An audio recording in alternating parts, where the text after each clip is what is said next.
Assalomu alaykum. Va alaykum assalom. Yaxshimisiz? Salom. Va alaykum assalom. Hormanglar. Xo'sh.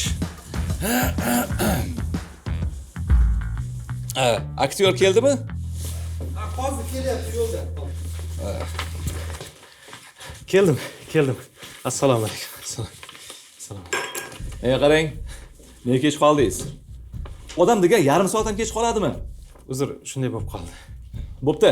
Tezroq harakat qiling. Davay, boshlaymiz. Men qarang. Nabay, Matn yotmi? hali o'qimagandim. Hozir tezda tayyorlab olaman. Siz o'ta mas'uliyatsiz bo'lib ketyapsiz.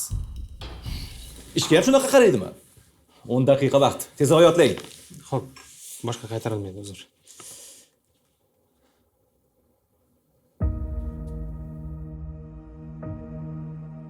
Xo'sh, tayyormisiz?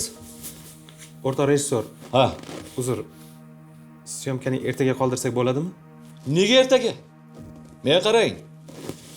Bugun yozamiz. Bugun yozishimiz shart. Efir vaqtiga hali bor-ku, ha? Ertaga yozaylik, iltimos. Stop. Odam emas ekansiz.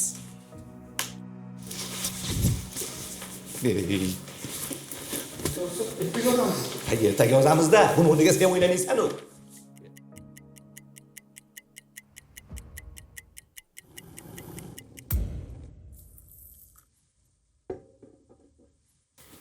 Hop. Aktyor keldimi? Shu yerdaman. Iye.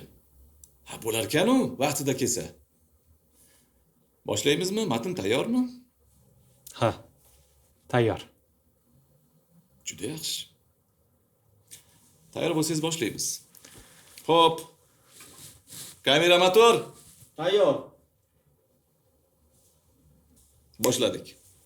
Agar siz mas'uliyatli bo'lish haqida farzandingizga, ayolingizga, do'stlaringizga nasihat qilmoqchi bo'lsangiz, avvalo o'zingiz mas'uliyatli bo'ling.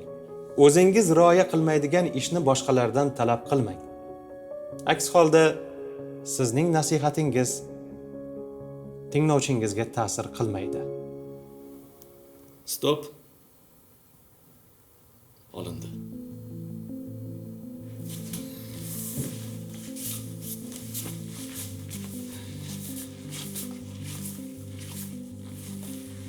Men endi tushundim. Nega kechagi syomkani bugunga qoldirganingiz? Mas'uliyat. O'rta rejissor. Rahmat sizga.